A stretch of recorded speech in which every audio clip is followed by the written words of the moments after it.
It's a beautiful Tuesday morning, and we are thrilled to have you join us as we dive into another day of insightful conversations. Today presents a fresh chance to learn, share, and be inspired. Tuesday is that day we don't talk about, at least not like Monday or Friday, you know. Yeah, Monday you're like, I'm coming to work, but Tuesday, everybody's kind of mellow. But I believe that Tuesdays are about building momentum.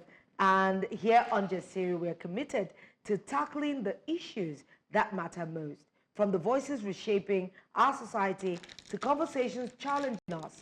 So join us to make this morning count with thoughtful dialogue and bold conversations. Your Tuesday just got a whole lot brighter with the ladies of Jasiri. And that's the spirit. You should shake something. I could have said all that. I needed like two jiggy. Yeah. It's like She's wearing the glasses, so it helps. Wow. Even Funke Akindele agreed with your suspect challenge. I am wearing my glasses. She knows because she needs to read close. I need to read far. So when she needs to carry a paper, man, old age is reload. Oh my goodness. But seriously, I love the spirit that Lolo is bringing into Tuesday. I don't know, though, if the spirit will remain with us, especially with all the stories in front of us today. Before we get further into today's show, Monday, November 25th, marked the beginning of the annual 16 days of activism against gender-based violence. From now till Tuesday, the 10th of December, activists around the world will shine the spotlight on issues of gender-based violence. These days are an opportunity to revitalize commitments, call for accountability, and action from decision makers as the world approaches the 30th anniversary of the Beijing Declaration and Platform for Action in 2025. That is a visionary blueprint for achieving gender equality and women's and girls' rights everywhere. But the numbers do paint a picture of an uphill battle. Every 10 minutes, a woman is killed. By the time we finish Jasiri today, six women around the world would have been killed.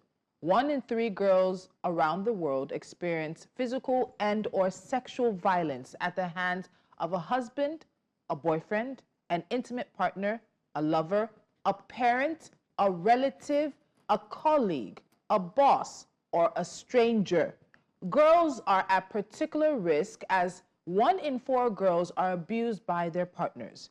60% of female homicides are committed by partners or female members of their family as well. And women who have experienced violence are more likely to suffer from depression, anxiety disorders, unplanned pregnancies, sexually transmitted infections, and HIV with long-lasting consequences. In 2023, Africa recorded the largest absolute and relative numbers of female intimate partner and family-related killings with an estimated 21,700 victims. That's 2.9 victims per every 100,000 females. Honestly, Nigeria's federal lawmakers held a solidarity walk in Abuja to kick off the 16 days of activism.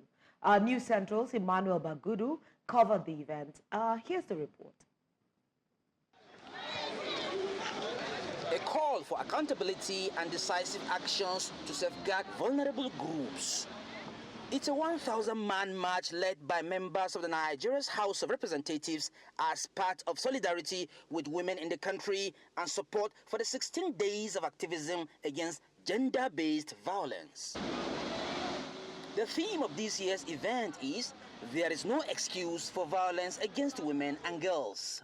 The demonstrators walked through major streets within the 3-armed zone and arrived at their destination, the Nigeria Police Force headquarters, where they submitted their petition to the Inspector General of Police. Sometimes when the arrests are made, you know, the evidence is spoiled, the evidence is damaged, the evidence is missing. Sometimes when they get to court, nothing to show for it. So this is where we have come to appeal to the Inspector General of Police that he should help us pass it down to the grassroots of the police force, that henceforth any gender-based violence that gets to any police station across the country must be taken seriously.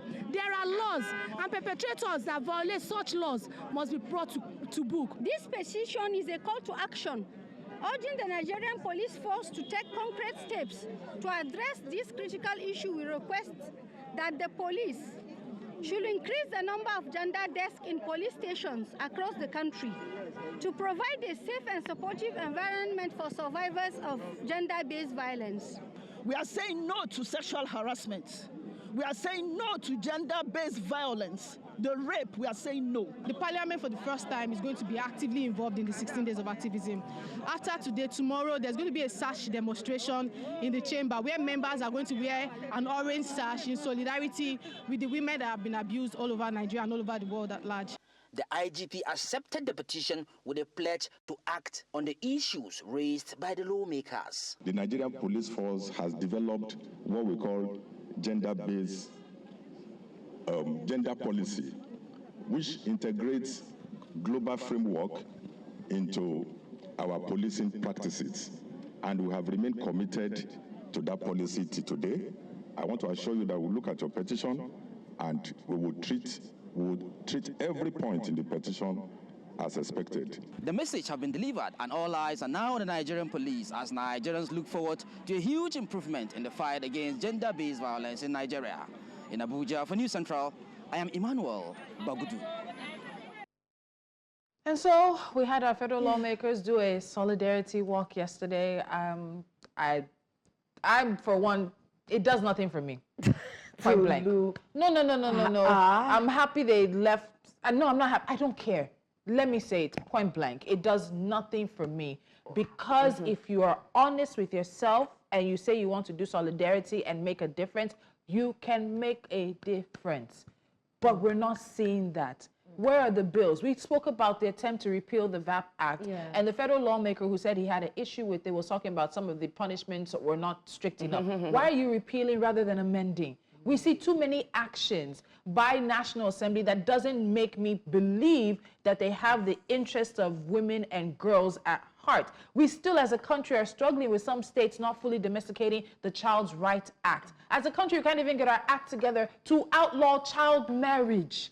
So Solidarity Walk, an hour of their time, it does nothing for me in the 365 days or 364 days plus a few other hours in which they can use their legislative power to actually make a difference. I know. I feel your angst, I feel your anger. But the thing I believe is that sometimes, you know, some things are very academic in the minds of people, that the reality of it is not open to them, or they just read some of these things as story because maybe it hasn't happened close to them.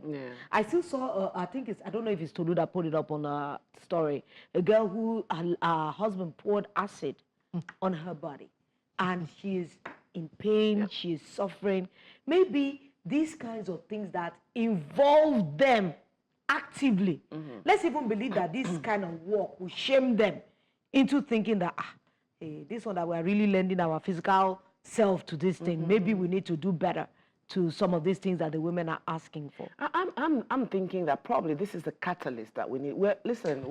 I was talking about it also in makeup. I'm like, we're in an age where we are ever evolving. Things are changing. Things are not as bad as they were before.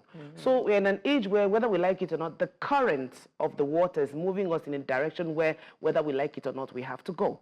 So if, for me, I'm kind of, it warms my heart to see that these are people who are, you hear the passion in their voices and they're speaking. First of all, I would say, first of all, believe that these things happen.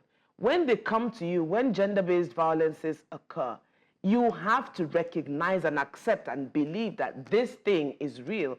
Because whether we like it or not, the world is an ever-evolving circle. And if we look at the statistics so far, Nigeria may be the maybe third, fourth, fifth in Africa, but the statistics are made and are getting better because of the noise that is made from these things. And I feel just, they carry last for these kinds of things. We always dance around issues and feel, it's sad that we have lawmakers who don't prioritize the things that they need to prioritize. Gender-based violence, we've seen the figures. When Tolu was reeling it out, I was saying, Jesus. And there's so many more. Like 60% of female homicides are tied to intimate partners or family members. Brothers, uncles, fathers, cousins, and yes, in some cases, unfortunately, women are also involved in the killing of female family members. Yes. We understand that. So at the end of the day, we're talking about the economic consequences of it. We're talking about the societal consequences of it. And when you look at it, we saw the Inspector General of Police talking about they have a gender-based desk. Do we really want to talk about how those... No, but we have gender-based desk. They need to work on it. Okay, so let me give you there's too many police stations. Let me give you a story. I was coming in this morning. Somebody was doing newspaper review on radio, and they were talking about a man who has, get this, he killed his wife. Ask me how many years he's getting in jail. 12. 12 years imprisonment for killing his wife. And before the wife died, she had reported to the police.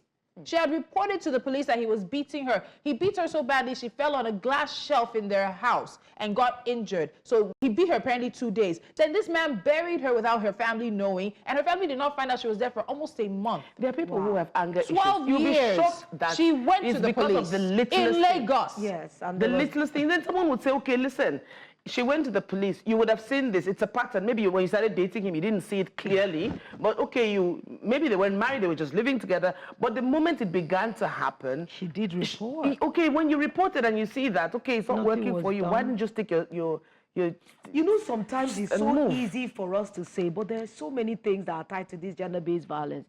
That sometimes the intimidation. You know, they'll say flight or fight. Flight or fight. Sometimes you're rooted. Then we have you cannot even make a decision. To uproot that, Lolo. We have to uproot it. Psychologists will tell you. We have become a government unto ourselves. Everybody's an entity. We have become that government unto ourselves. You look at something, if it's not working for you, you have to, even if you're frozen in fright, you need to move. Just remove yourself from the mud. It's so easy for us to say move. I have seen educated people die in their marriages. That's a point I want to make. Now why? So I was like she had no education. I was watching the Olajumoke bread seller interview that was done last week, and I realized she said that at the end of the day it was her husband, and he's not even her husband, he was a baby daddy.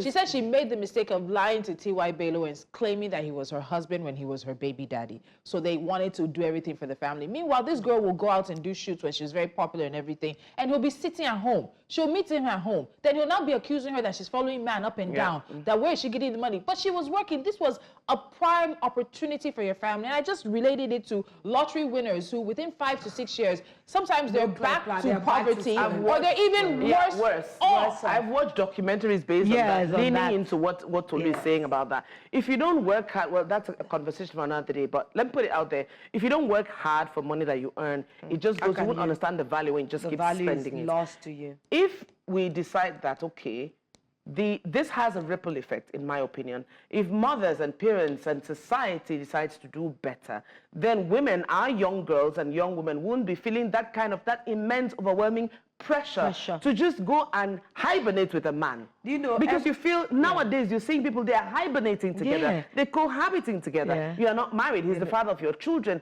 What then makes you feel as if that is your last bus stop? Her mother said, "Mio fell loco. Like, I did not give you to it. This guy you're with, you don't have to be with him. I did not give you to him. We did not marry you to him. Come home."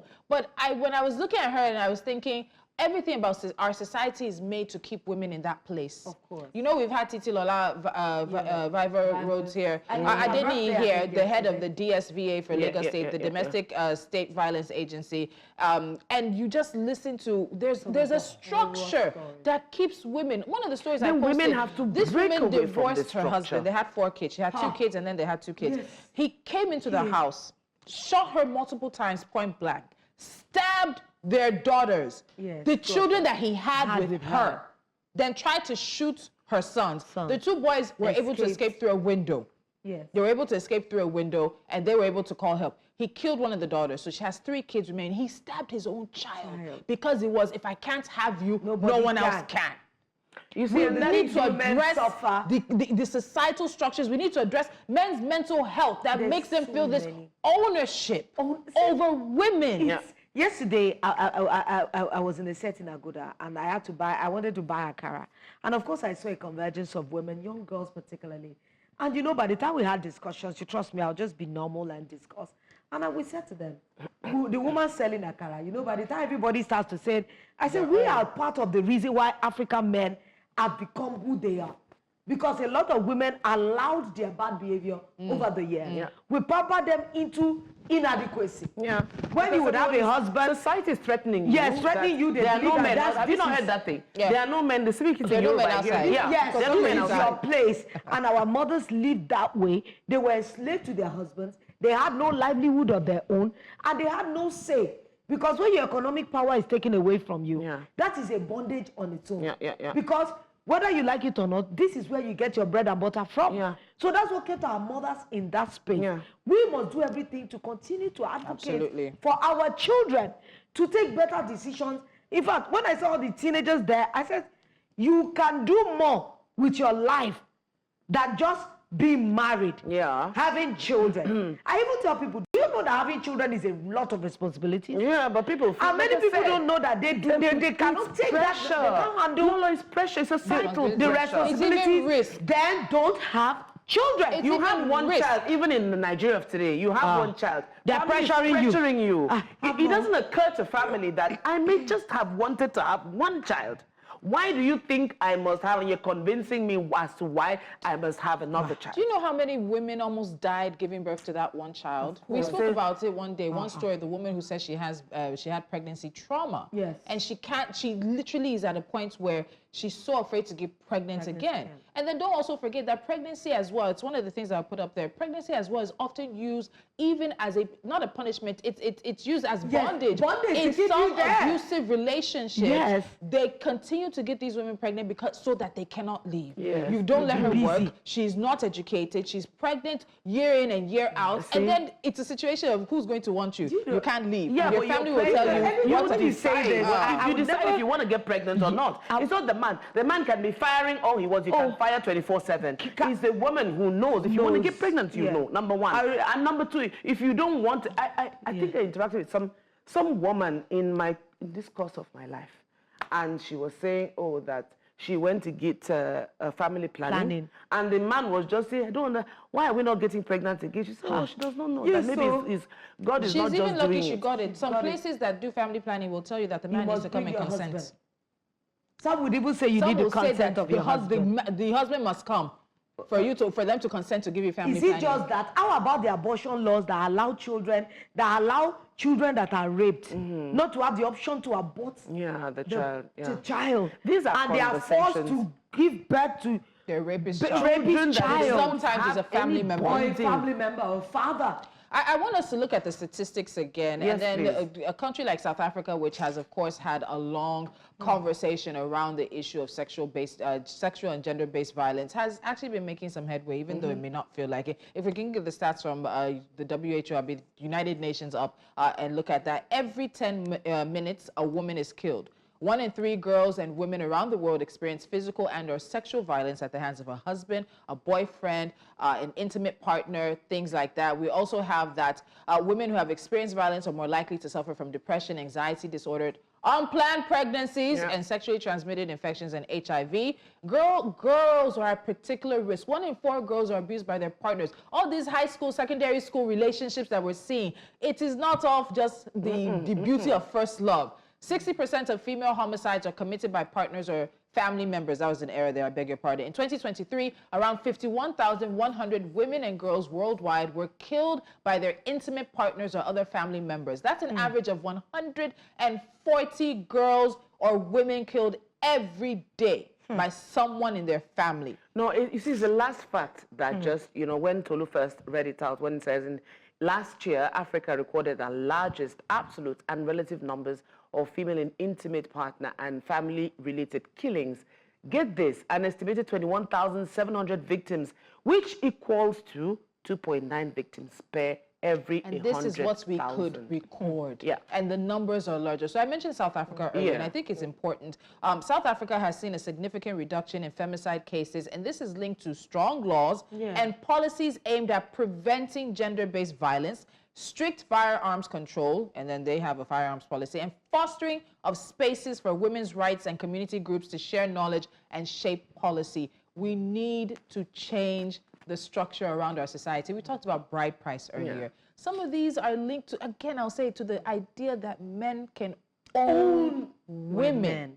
you hear women, you hear parents, especially from the eastern part of the country, who say, manage what you see. Whatever it is, he's your husband, he's your... we don't want to hear any stories. Go there and make it work. You are given an eternal life sentence. They even tell you that you can't come back home. Yeah. My father told my husband, I have a room in my daddy's house. Because at the end, what we're doing is we make it difficult for them to leave these situations. There's nowhere for them to go. We don't have a lot of safe houses, even though I've heard 1 or 2 have popped up. But again, society has created such a structure that we leave women in places where they can be killed and die. And what happens? They're being killed and they're dying. And it's not even there. They're not safe at home. They're not safe in church. They're not safe in the streets. They're not safe at school. They're not safe. They're not safe in the mosque. They're not safe on the streets. Women and girls are safe nowhere. So they have to become that government unto themselves, because if you're waiting for, a lot of women and young girls have just waited in vain, and because they're largely dependent on their families, they don't have places to go to if they want to flee from the hell that they're in. So that's why I'm saying that whether we like it or not, look at what's happening in South Africa. The facts are showing themselves. It's not something that can happen in a day. They say Rome wasn't built in a day. But I feel, that's why I started this conversation by saying it's a catalyst. These are conversations that are going to continue to be had. This thing we're talking about is global. Not only Nigeria, not only Africa. It's global. So everybody, if we keep pushing that narrative and breaking barriers, and women, parents, society, because ultimately we form society, we need to do better and teach our girls and our women that whether we like it or not, you know. And then, and even encourage our youth to form communities of their own. Because if they have safe communities where they can have discussions openly, and teach your they will be able to teach one another. Classes. Because what peer pressure does, peer pressure will push you into the wrong circle. And keep you there. And keep you there. But sometimes good communities actually help you to be able to overcome some of these things that the society will push at you. But if you have communities that you feel safe, please, even adults, women, let's make ourselves available, reachable for some of these young people to be able to talk to. Because if they don't have anywhere they can talk to, it's just like where my elder sister used to live. It was her that knew that the landlord's son was abusing one of the little girls in the compound, because her children were a bit more educated. My niece would come to her when she was about 5. So we're talking about a girl that was about 5 or 4 at that time. She said, "Mommy, something is coming out of somebody's private area." Now why? That was what made my sister carry the child and investigate. And she said, "This doesn't look normal. How can a girl of 4+?" Meanwhile, you hear somebody who says to your sister, that is why I'm even going What's your business? Sometimes we need to, as a community, to be upfront about this matter. This thing I described, as terrible as it sounded, do you know it didn't end well? They gave the parents of this girl some months off their rent. They went to the ballet of the area, and of course they said, let's just make it. Meanwhile, that is damaged. That is the one. Let's just manage the situation. That is the one that kills me. Let's manage the situation. At the end of the day, we're seeing the consequences of bomale. We're seeing the consequences of settling it and keeping it in the family. And you are wondering why girls are outside prostituting? The trauma. Do you think the trauma was dealt with? No. And I want to make a point. I think we also, people who are responsible for raising young boys and mentoring young boys, teach them to accept rejection. No is not the end of it. If she doesn't like you, another girl will like you. And grow your discipline. Do you know also how many women? There are places that, as a woman, when I was younger, I would never walk alone. Catcalling, I've gone through it. I've been hounded. I've been stalked by someone who does not know how to take no for an answer. I have feared for my life from an ex. So women are telling you these things, and it seems like, so we don't even want you to hug us. And is it about hugging? Is it about hugging? We're talking about life and death. Women have died for saying no to a stranger. We talked about In fact, I told my daughter, I said, please, there's a boy that I've liked her from when she was 100 level. And she had honestly told me that she doesn't like him. In fact, every time the boy would try to give her gifts, I said, do not accept it. Reject it. Because if you keep accepting, he might see it as like you're trying to lead him on. You're leading him on. Just tell him, and I said, go out of your way to be extra nice.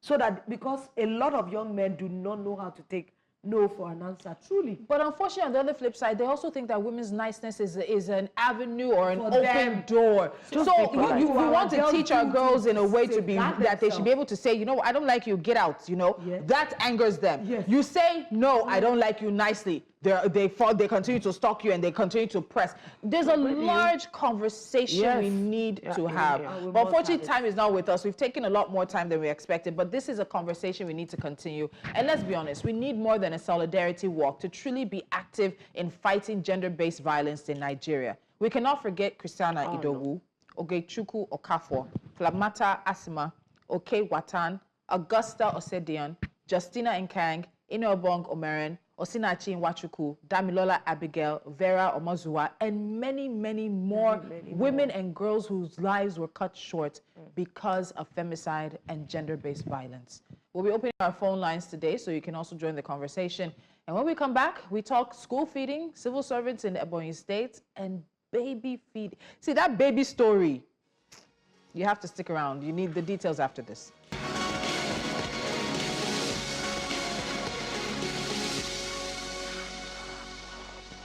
Is Jasiri. Welcome back, and you can be part of our conversations via our social media platforms. We are simply at News Central TV, or you can call us via the number showing on the screen. All right, ladies, let's get into it now, shall we? Now, in this case, in case you missed it, a video of students of Presbyterian Senior Science College, Idide, Ibom. No, that's why you're the one saying it. Say it again. Ibionibom, students of Presbyterian College, Science College, eating substandard meals has raised a lot of dust and a lot of questions. Before we give you the details, guys, let's watch this video.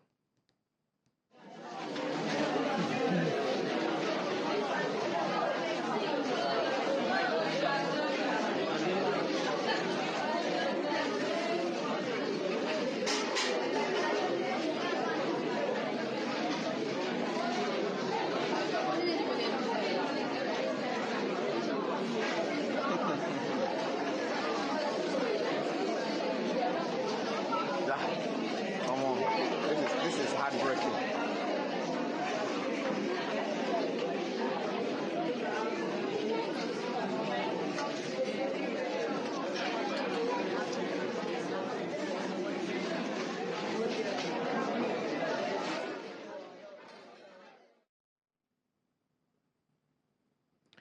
All right, so the Akwa Ibom state government has launched an investigation into the state of boarding facilities in public schools. Following this video, a statement issued by the Commissioner for Education of that state, Idonwasile Tiebet, disclosed that she conducted an unscheduled visit to the school after the video surfaced online, and she announced the immediate suspension of the school's principal, Dr. Nsesondumo, pending the outcome of the investigation. Tiebet has also set up a comprehensive investigation into the state of boarding facilities in the school and the other 25 boarding secondary schools across the state. Now, the review will focus on hostels, dining halls, recreation areas, menus, kitchens, and sanitary facilities, and will be jointly overseen by the permanent secretaries of the Ministry of Education and the State Secondary Education Board. The commissioner also stressed that while the state's free education policy covered tuition fees but not boarding expenses, the welfare and dignity of students in public schools remained a top priority for Governor Umar Emno's administration. She pleaded with parents to undertake basic parental responsibilities to support their children in secondary school. I don't understand. Basic responsibilities to support their children. How? My children Parents send children. Lola's not okay right now. I know. Didn't you say, guys, if you could only see reactions, you know, when the video was playing, when they say parents should take responsibility, now that's a question mark in my head, because I'm saying parents send children to boarding schools, and they're trusting, because probably you're a de facto guardian at that point in time. What are you giving these children to eat? And why did it take the state government so long to find this out? And this could have happened. This has been happening. Without planning. Do you know what this thing looks like? It looks like water that they put tea bags in and then added a few leaves. Yes. There's no substance. So at the end of the day, no protein these in kids are eating the swallow. The swallow is the main meal. I don't know what that is. I don't know what this is. So this is Akwa Ibom. Nobody And see really the knows amount what of goes on in swallow they're other giving states of the the child. child. That's why they're giving the children the large amounts of swallow they're giving them. Yeah. So There was nothing on his spoon. There was nothing. they bought no. So we need to. So Like, I'm just wondering, because they are parents, teachers. So are they the saying teachers that? are parents. Yeah. Are there? So there is no accountability, nobody to be able to inspect what is being given to the children to eat. When they go for visiting days, You might When not even parents go see for visiting all this because no, Lolo. You know that sometimes parents will eat in the cafeteria. Yeah. So when they go for visiting day, when they go for visiting day, I would not doubt that good food is put out. Of course. So what you're looking at is likely also, financial mismanagement. Because if the possible. state is doing this, and the state has said they've put aside this money for tuition, which is supposed to also cover feeding, and then of course parents will supplement. That means people are stealing money. They're stealing money meant to feed children. So are you now threatening the children? Are Because you, I'm their seeing lives, that they'll be sick, in they'll secondary have schools. their immunity will be down, they'll You be visit. hungry. Some So of these children will steal. Okay, so you visit on visiting day. I get a word to lose. This is possibility that they can arrange themselves in such a way that they look nice and pretty. Now, do they also threaten the children not to speak to their parents about the Very true well. state Very of well. things? Possibly. No, but if you have a beat them. child, that's why I say, when parents have stubborn children, you don't know what God has done for you. Because if you have a stubborn child, you will say, a child will tell you, Mom, it's not so, let me tell you as it really is. Because some of these children who don't have parents to visit them on visiting, they eat in the school. Yeah. So the days that parents visit, I have always been the kind of parent that my eyes and my nose and my ears are everywhere. I will sniff it out. You know, you observe a child, you observe children, you observe how they are, you observe how they're eating the food that you bring for them on visiting day. There's so many giveaways, so many. Some children will likely have told their parents, They but might they'll not probably even see the dismiss gravity of it. They dismiss it. I went to boarding you're not school, getting, you're not getting to eat what you like to eat at home. I That's went why to you're boarding complaining. school. You're losing weight. Yes. A lot of people talk about how much weight their kids lose when they go to boarding school. Yes. And they see them. Is this one of the reasons why? This is the worst I've ever been. In I went to Akwa boarding Ibom school State, that food where is there not is an food. issue. And you know that veggie is something they can actually The boarding get. school should have gardens. They can actually get infection easily from eating. Because if it's badly prepared, it's enough to run your stomach. And now you just pour gallons of water and they're just strands of leaves inside with no protein, Maybe they'll tell you no banga fish, is no banga chicken, no soup. egg. And they'll tell you it's the economic downturn. Even in my children's school, they've increased the school fees. So to match the state of the economy, To continue to provide what to be they able need to provide good sustenance for your children in And school. this is just one school. This That's is my just own. one It school. was doing me. This is, One school. yeah. Honestly, this is disheartening. One school. So you can imagine, with the number of schools in this state. In one state. Now, this is one school, one state. Yeah. What happens I think in it's a mixed neighboring school set states? because I can see girls I say and it's boys. called Presbyterian. You understand? So it is a, and you people. So you the don't like- Presbyterian church is not even adding anything to the No, school. it might have been one of It's the. Remember, there's a conversation around Unity unity school. schools. But they've who- returned them back to Toulouse at least State. in This one Lagos is still State. but this in Akwa Ibom, this is still a state, a public, a state. a public. And Tolu said something. It boils down to mismanagement of funds. I'm telling you, cannot somebody's say- at this. Somebody's this- taking the listen, money. Somebody's taking the Oh, money. that's somebody's meant for taking the money. feeding. And it was such a good call to suspend the school principal. Because Because this how cannot can be you be the head happening of a in school, your school. and you do not care about the welfare of the He children? may even say, or she may even say she didn't. She didn't know. Then if you didn't Because- know, you should be fired for incompetence. And if you Exactly. knew, you should be fired for being complicit. Lola, You let's see move to now, the next story. Honestly, this is so You see, disheartening. other I can't schools in even- other local governments in Akwa Ibom are now going to. They will quickly. You will see people in the market today buying things. The children will be like, "Thank God, is it our birthday? Christmas is coming. Christmas But is coming early." Anyway, from that hot story, honestly, I just feel like going straight to my children's school and checking what they ate this morning. It's okay. Our next conversation takes us to Ebonyi State, where Governor Francis Nweforo has directed the arrest and prosecution of Ndukwe Anyasi and 5 others over the alleged diversion of materials intended for the State Ministry of Health. So what exactly happened? According to a statement from the governor's press secretary, Monde Uzo, Governor Nweforo, while on his way to inspect ongoing projects, noticed a Toyota diner truck being loaded with registers, books, and other materials from the Ministry of Health's warehouse. The governor drove in and made inquiries, but not satisfied with the answer. He probed further and discovered that the patient's data, registers, cards, and a host of other documents were moved into the vehicle. And there's a video that explains this further. Even me that's saying this, I'm confused. Just watch. For what? Watch and learn. As if I wanted to come on a Saturday. No, are you saying that today is the first day you're loading this thing here? For the first time. For the first time? I've not met that man before, that Mr. Andrew. I don't even have his number. Have you ever come to answer the question? Have you ever come to see very valid? All of them. These are materials that don't meet all this congested area. So we now needed to move out. Where are you from? From our houses. Okay. Take one of these.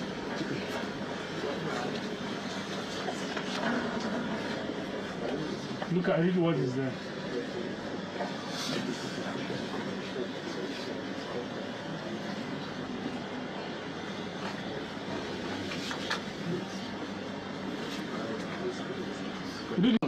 We are talking of this. This is register for antenatal, daily antenatal register. And you decided to sell it. Whereas we don't have one in our primary health care where this is supposed to be. They're using exercise book to write. I've seen it time without number. In our primary health care, and you have the opportunity to be a civil servant. And all these things are in your own custody and they're selling it. Today that is Saturday, you call somebody, a buyer, to come and start loading it. Now this is immunization register. Type immunization register. Please do not falsify any data. And they're selling it. The other one is non-polio vaccine cards. And they have loaded 2 vehicles. And this is not the first day. This is not the second day. This is not the third day. I have seen these vehicles here more than 4 times. So the governor said he had seen those vehicles more than 4 times. He'd been going and coming. He said that day, he said the spirit just told him, stop and ask what's going on with this vehicle. Only to find out that materials that the state had paid for, that had been printed for the state, were being loaded in the vehicle. So if that's the 4th time he's seen it, at least three other vehicles have come and gone with material that is named for the primary healthcare center. So what often will now happen is they will now say, oh, these materials have finished and the state needs to quickly buy. They'll likely bring this from somewhere and say that a contractor is able to quickly provide it. Or use, because how are you using it? It clearly has the state's name, logo, primary healthcare centers, and he complained about spending, I think he said he's been in office less than 2 years and he spent about 6 billion trying to outfit the primary healthcare centers, and there'll be more bond. This is the reason why that we are the government and the people, that sometimes we deserve the kind of leadership that we have. Is this a government problem now? No. That's a problem of who we are as a people. We are our moral compass. The man said that there's no space in the warehouse, so they're moving it out. Where are you moving it to? Who did you inform that there's no space in the warehouse? Remember, I told you guys when I was serving. This governor is so not when I was serving. I think one of my even if it was you, you would be calm, because this is shocking. He's so. He won't even know. The guy. Yeah. He go just. I'm sure the governor will probably sit in his office and say, he won't even know who to call. Minister, call me Commissioner of Health. He doesn't even know who to call, and that's the thing. So this is not. Tinubu is not our problem in this country. This one, our president is not our sometimes problem. We are the problem. No, it's not sometimes. We sabotage our own people. We are our problem. So I told you when I was a baby reporter many years ago, I covered Ministry of Health. WHO handed over. Did they warn you? I was a baby reporter. I've paid my dues. I covered a story with the WHO was handing over insecticide-treated nets to the Ministry of Health in Abuja. A week later, I am in traffic. And what they do is every year they stamp on it, the kidney. I was in traffic. What were they selling in traffic? The same nets that came from WHO free to Nigeria to help us with our malaria problem. We're being sold in traffic. Tolu, I have used my own eyes. I'm not even giving this is a years old. This is the decades old problem. Are we ready to talk about Nigeria's civil servants? These are civil servents. I have seen the IDP camps. You know the the stuff that they give them. These I saw clearly in a supermarket. I asked them. Yes, I said, can you not see what is written on this? It was so I checked the bottom. I'm like, how can you be selling something that is clearly made it to a supermarket and they cleared it to be put on the shelf? We are a reflection of. We are a reflection of the government that we have in this country. No, I don't agree. Of the people. The government is a reflection of the people. The government is a reflection of the people because our moral compass is totally broken. Like I said, often this government or these people that we have seated in positions of power are not people that just came from. They didn't drop from the sky. Yes, they came from among us. Among us. What does that tell us as a people? Look at the governor. He's over. Do you know how long this racket must have been running? The man says there's an established channel for back and forth. And it's not the first time. Have you not seen them taking rail lines? Something that happened. Have you not seen them break? Look at the roads. Do you know sometimes I am tempted to be like a citizens police. You will see pothole this morning that is just like a cup. By the time you come back the next morning, it's as wide as this. So that means some of these dangerous criminals go to the road sometimes and dig holes so that cars can break down. They can obtain them. That's not the only problem with this example you use. In particular with this example you use, look at the quality of the roads. Why is it that in less than 1 year, the same place that has a pothole, in 6 months will have a pothole? It happens to a road that leads to my house, and we're seeing it consistently. You have a situation where that same road, almost that same spot, every 6 months needs to be filled. What's happening? They're not using the right quality. Quality of material. Quality of material. And because they're stealing, they're shaving off the top. We're sitting here, but somebody will tell you that maybe their pension have not paid. Maybe the 70,000 naira minimum wage has not been approved. It may have been approved for everybody. I don't know. But I think we justify bad behavior. And a lot of these people will sit somewhere and they will criticize the governor. They'll criticize the government. They'll criticize the president. He's not to say he does not deserve his criticism. No. But we're also the same ones who will raise holy hands on Sunday, go and kneel down and pray on Friday. And we'll come back here and we'll be doing this. You are taking the state's money. And a lot of them don't. Honestly, they don't have any conscience.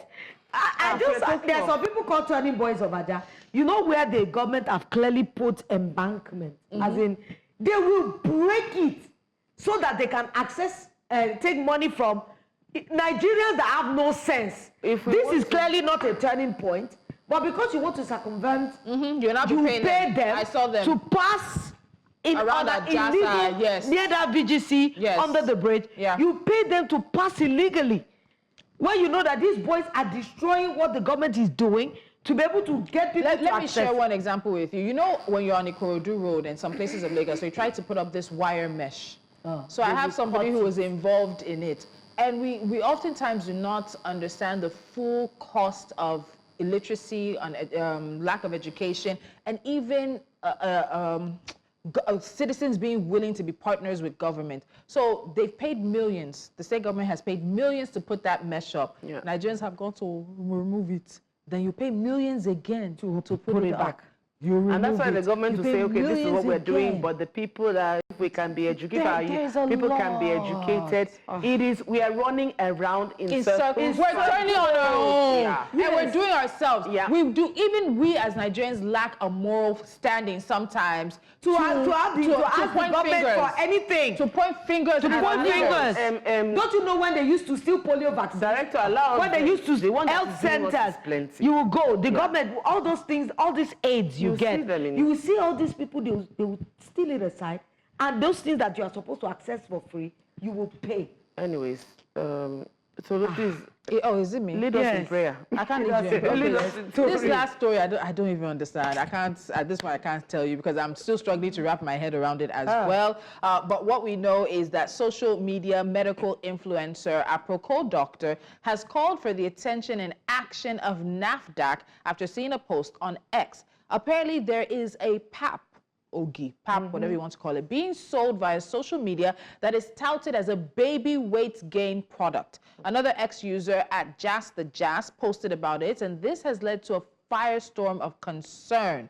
I'm very concerned for the babies I'm seeing. You can see we, of course, had to blur their faces, but a lot of it, the lady who, we're trying to trace, the lady who owns the particular product is just shouting about how the babies are gaining weight. Some of the people who sent WhatsApp messages to her are talking about the fact that they can't even carry their own child anymore. And I don't understand how that is a good thing that you're happy. She's talking about the customer's review about how big the baby is, that they're calling her baby boss baby.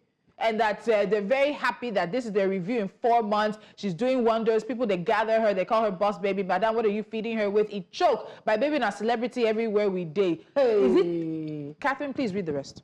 The joy is heavenly. Okay, so according to the Mayo Clinic, excess fat and calories can be a concern where children are babies. Now, for example, take a look at being too heavy.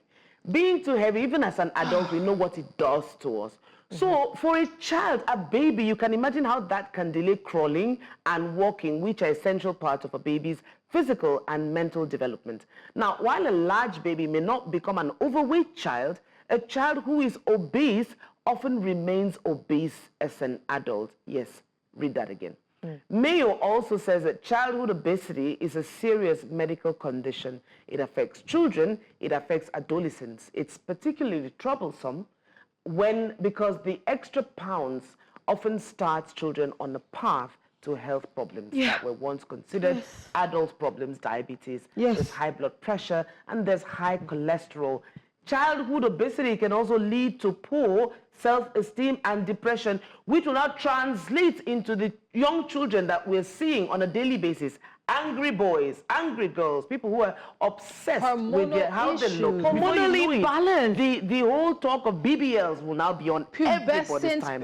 What do they call it? Pubescent something, where at age 9 or so, young girls have developed precocious puberty. Yes, it's called precocious puberty, when you're seeing a 5-year-old starting to see their period and develop breasts and have hair. And those things have other health concerns going on. When your babies are too overweight, they can kill their kidney, destroy their liver. Baby na celeb everywhere. Wait, you know, and this ladies, seriously. But let's flip this. Do we unconsciously put parents in a situation where they're worried about their baby's weight when babies are skinny? I'll say this. When I took Rede for one of her checkups when she was about 2 in the US, you know, they have an obesity issue. And Nigerians, we're getting obesity crisis too. We just don't know it. But they have one. And so she was a little bit lean. But that one she's very active. And the doctor, and I asked, should I be worried? And the doctor said no, that he's even preferring her on the lean side because of how many kids he sees coming in being obese. We're handing our children tablets. They don't go outside and play. Even in the house, we don't let them play. My own has knocked her knees twice because she's been flipping in the house. Because I realized that if she's not able to get outside, she needs some level of exercise. Remember the video we saw of a Nigerian celebrity and his son eating, and how much food that boy put away, and he was not 10. I think there's a social cultural conversation we need to have, because people think that because they were poor, didn't have certain things as a child, they want to give their children everything. Meanwhile, you're setting them down a path of destruction later in life, a path of health problems. That is not a healthy child. So now that everybody have become, everybody have become entrepreneurs on social media, especially when it comes to... What is inside the pap? That's what I'm saying. People don't want to know. Nobody is chubby. People like chubby children. People, you want to carry pikin and pikin get weight. I'm going somewhere. You hear that on the streets. We have been, Lolo, when you were having your babies, there would be, babies that maybe, and babies I've never even had any of my babies that are overweight. Cannot have been like your yes, Ire was chubbier than the rest of them. But Rola Simi, that wasn't as chubby, was the heaviest. His bone mass. That's what we are talking today. Use English to say it today. These children, I'm just saying that now that we have standard organization of Nigeria. months. Everybody is churning out products because the economy is bad.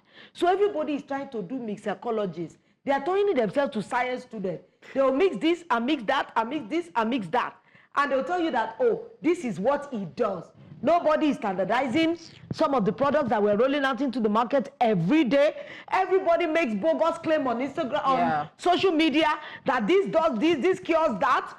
And nobody is holding these people accountable. And because people contact social media more than anything, they follow these charlatans on a daily basis who tell them that do this, you don't have to have this. Yeah. And this is what you see that killing their kidneys, what is killing their livers. Getting our product? What this is? Do you know how many people are herbalists on social media? See, my tell you baby this concoction celeb. does this, that, and nobody can hold them.